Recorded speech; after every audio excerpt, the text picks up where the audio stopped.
What is up, guys? This is Tcg Sam here, and in today's video I'm coming at you guys with a combo tutorial slash test hand video for the new build of virtual worlds I just updated. I actually made a few changes to the deck after I profiled it, so I'll be explaining those in this video, and I'm going to be showing you guys a new way of how I'm approaching playing this deck. So if you guys like this type of content, be sure to leave a like, comment, subscribe, because it really helps the channel out and it really helps keep me motivated to keep posting more videos like this. I've noticed that a very small percentage of my viewers are actually subscribed, so if you enjoy this content, please let me know by subscribing.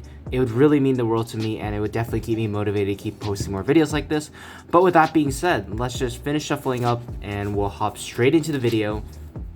Of course, like all my other test hand videos, we'll have two going first test hands, one going second test hand. So starting off, our very first hand that we are going to look at, we have Driver, Qinglong, Kowloon, Desires, Gigi. So this definitely works. Obviously, Driver isn't super great to draw. We'd rather have a Gamma, but we should still be able to play. We activate Kowloon first.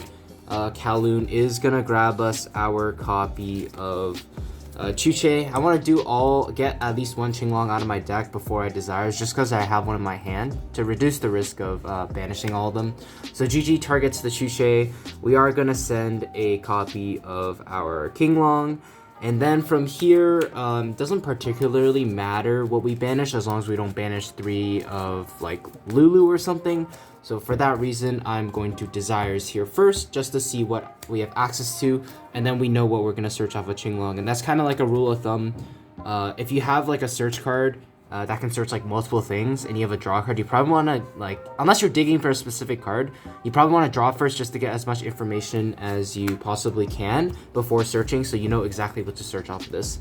So quickly looking at our banished double Lulu, double Lao, one Chuchi, so it's not, and one Qinglong, so it's not the greatest banish of all time, but we can still definitely work with it since we still have 2 Nianyans in our deck.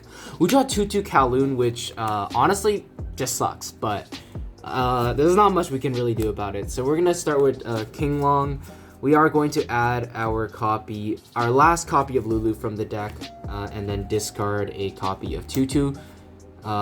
Actually, wait, I take that back. We probably don't want to discard 2/2 since we haven't normaled yet. We will discard the Kowloon. We'll discard the Kowloon. The reason I'm so finicky about what I'm discarding is Driver can be used to discard for 2/2 later on as extender, and we can set Qinglong for Zolkin. We'd rather set Qinglong over Kowloon, just because we already have all our Qinglongs and Chuchis out of our deck, so that's why we want to keep the Qinglong over the Kowloon. But anyways, activating Lulu, targeting Chuche. Unfortunately, we can't really send anything that gains too much value here, so we are just going to send the Kowloon to add a copy of Lala. Now from here, we are missing Chuche to manipulate levels, so it does kind of suck, but we are still going to go for our Zolkin play. This does just open us up to Nibiru, but we still have a Lala to play with, so it's not the end of the world.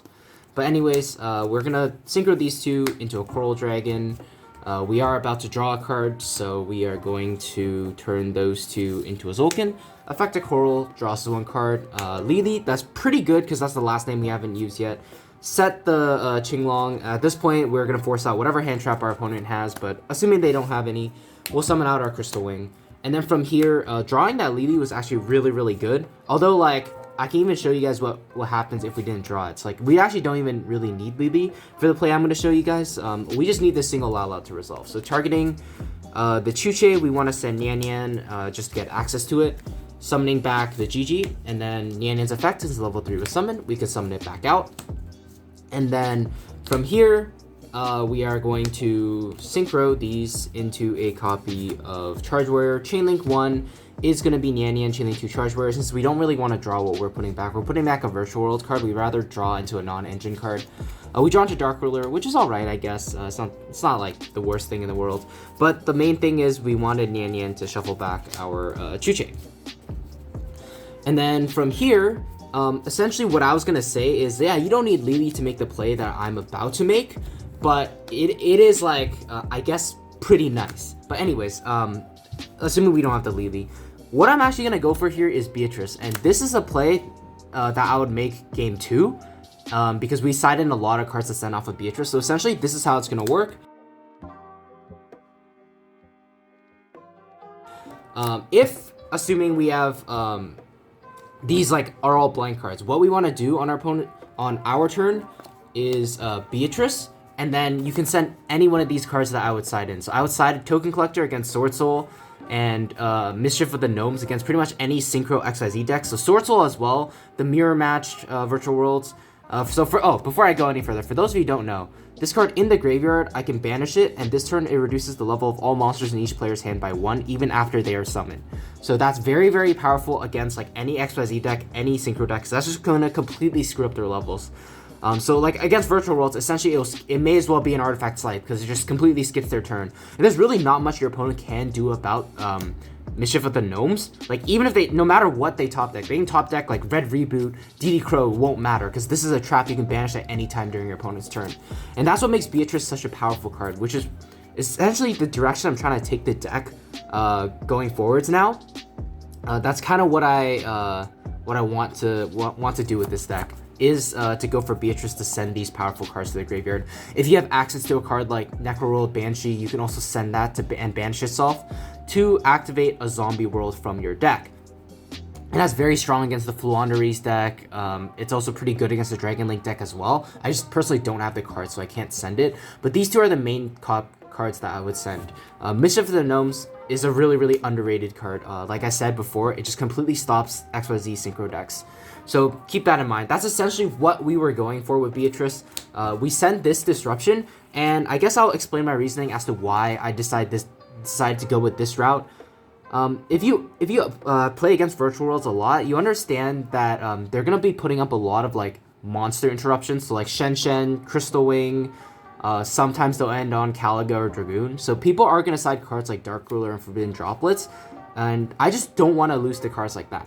Essentially, game 2, I want to be able to use Beatrice on my turn to send something like Mischief of the Gnomes that will skip my opponent's turn, or Token Collector to completely shut off my Sword Soul opponent, so I don't lose to cards like Dark Ruler. Sure, they can Dark Ruler or Droplets my Crystal Wing, and it doesn't matter to me because they're just not able to play no matter what. Because like I just skip their turn, I still have a Chuche for whatever they could possibly do, and I'm just winning next turn because during the end phase I'm adding back Lao off of the GG, and then next turn I just have game. Like our opponent can't really do anything to stop this, especially since Beatrice is on our turn. That's the important part. You want to use Beatrice on your turn unless you absolutely like cannot, because if you save Beatrice for your opponent's turn, you open yourself up to Droplets, to Imperm, to like a top deck Gamma or something. You definitely want to be able to send Mischief, something like that to your graveyard on your turn. So I know that was a kind of a long-winded explanation, but that's pretty much the logic I'm having behind playing a card like Beatrice. And hypothetically, if like Beatrice, if your opponent just doesn't have anything on their turn, Beatrice also turns into another follow-up, since you can send a card like Shan Wu, or you could send like a Nian Nian to the graveyard, for example, just for next turn. And then your Beatrice is also a threat because you can turn it into a Gaia Dragon, into a Zeus as well. So that's why I really, really like Beatrice as a card, and it just offers you so much flexibility as to what you can play in your deck. You can play cards like I said, Necroworld Banshee, Nail Shadal Aerial. You can play the two I showed, Mischief of the Gnomes, Collector. I will note one thing though, I don't like the Dragon Lark Perrin combo where I send a Scythe or like a Spell Cancer or a Fossil Diner or something. I just think it's a little too greedy. It opens yourself up to a lot of interruption on your opponent's turn, because your Perrin can only resolve on your opponent's turn, and like I said, you just lose to cards like Droplet or Imperm or Gamma. So that's why I don't like it. But yeah, Beatrice, new way I'm taking this deck. Let me know what you guys think in the comments below. I definitely think Beatrice has a lot of potential in this deck, and like I said, even if we're passing on Beatrice alone, if we can skip our opponent's turn with Mischief of the Gnomes, like, we should just be good. So yeah, that's gonna do it for the going first test hand. Don't forget to add back Lala during the end phase. But yeah, I know that was a really, really long explanation, so I apologize. I will only do one going second test hand just because the explanation was super, super long. But anyways, like I said, let me know what you guys think of playing Beatrice in this deck. I honestly think this is the new way I'm gonna take the deck. I'm pretty sure Beatrice is honestly one of the best cards in the game right now, just because there's so many cards in the graveyard that do stuff. Like I said, Mischief of the Gnomes, you can't really play around it if you're a Synchro XYZ deck. Token Collector, Necroworld Banshee, like, those are just super, super powerful cards. But yeah, we're gonna shuffle up for our final test hand of this video. Going second, unfortunately, Beatrice going second, unless you specifically side like cards going second, like Shaddoll Dragon or something, which I wouldn't recommend. But if you do side cards like that, Beatrice could be decent going second. But otherwise, Beatrice is mainly just a going first card, which is not a problem though, because the rest of your extra deck, like this, like so many cards in your extra deck are made for going second, so it's really not a problem just to have like a uber going first card in your extra deck like Beatrice. But anyways, I'm gonna be drawing our 5 cards. We open Gamma, double Gamma, King Long, Kowloon, Lulu. So this hand, pretty nutty, honestly. This is like your ideal hand that you want to open going second. I guess I'll show how you can very easily OTK with this hand. Honestly, we don't even like have to Gamma our opponent. We really just want this Kowloon to resolve.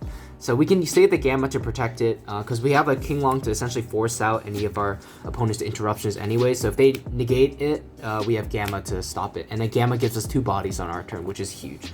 So assuming our opponent isn't like FTKing us, we're going to save the Gamma for our turn. Draw Emergency Teleport. That's very, very strong as well. We're going to start with Kowloon. Like I said, we have Gamma essentially to protect our Kowloon. So assuming they stop it, we're going to Gamma. Kowloon's just very, very strong going second. It's an engine card that also allows you to go second, which is why it's such a good card. You can activate King Long from your deck and just force out an interruption or something. But anyways, we are going to summon our copy of Cyframe Driver, resolve our Kowloon, and then from here, our hand is just absolutely like nutty.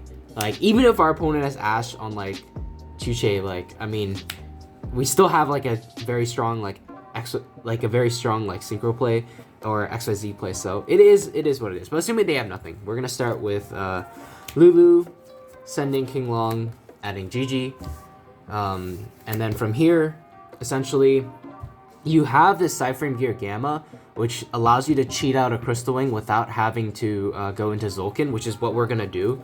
We're going to start with Gigi. Gigi is going to target the Chuche. I am going to send a copy of our... Sorry, I'm going to target our Lulu. The reason I'm targeting Lulu is because I want to send a trap to the graveyard.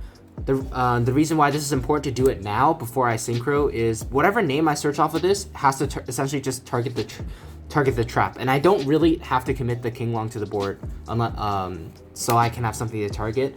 So I will be sending the Shanwu, and then like it'll make more sense when I show it later. But yeah, we'll send the Shanwu.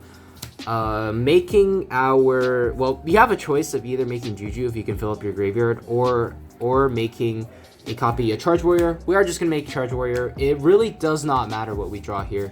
Draw another GG, like yeah, it could have been a blank for all we care. Synchroing these 2 into the Crystal Wing. So yeah, don't forget, Gammaing on your opponent's turn allows you to summon Crystal Wing. Because its summoning condition is 1 tuner plus 1 or more non-tuner synchro monsters, which is exactly what we did. So Crystal Wing essentially now protects our board from hand traps. And now we just have like full combo. We activate King Long, we're adding Lao Lao, and then it really doesn't matter what we discard. Let's just get rid of the Gamma, I guess. Activating Lao Lao, targeting the Chuche, we want to send a copy of Nyan. This is how you get many bodies on the board. We summon back Gigi, affect the Nyan summons itself out. And then from here, we have depending on what our opponent's board is, we have so many choices we can use to break their board. Like this is a Vermilion mech. This is a Shen, or we could make a rank 6 like Fan to out our opponent's board. But just the simplest, honestly, the most simplest way is probably just to go into a card like Fan. Fan gets rid of one of our opponent's cards. Synchro into Juju. Juju is able to essentially out. We can essentially out and any card our opponent has, so we can banish the Driver Gamma to send a card on our opponent's field to the grave. And if we still don't have game at this point, we will, after going Shanwu, bringing this back, we'll discard our King Long, overlay these 2 for a copy of Utopia Beyond. So all our opponent's guys are 0, and at this point this is way over lethal, 8600. And like even if it like somehow still is in game, we have an emergency teleport to summon out another 1600 beater from the deck. So essentially this is game. I'm not really being specific on like what I'm hitting because it really depends on what your opponent has. But you cleared one card with Juju, cleared one card with Fan. You can clear one more card with Chi. So essentially your opponent's just not going to be able to play. But yeah, let me know what you guys think of this new build. Hopefully you guys enjoyed the video. Let me know what you thought in the comments below about Beatrice. Like I said, maybe it's not the correct way to take it. I know a lot of people are playing Geomathmech Final Sigma. That card is very interesting. I haven't really tested it yet, so I can't really offer you my opinions on it. But I think in theory, it can be really, really good. But yeah, anyways, hopefully you guys enjoyed the video. Let me know what you thought in the comments below. And with that being said, I will see you guys soon. Take care.